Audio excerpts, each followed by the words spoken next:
समाभासं रविपुत्रं यमाग्रजं छायामार्तण्डसम्भूतं तं नमामि शनैश्चरम्।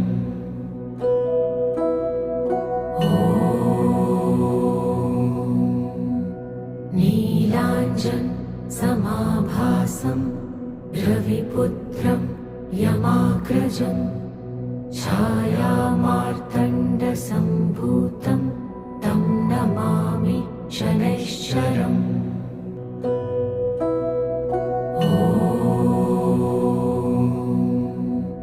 नीलाञ्जनसमाभासं रविपुत्रं यमाग्रजं छायामार्तण्डसम्भूतं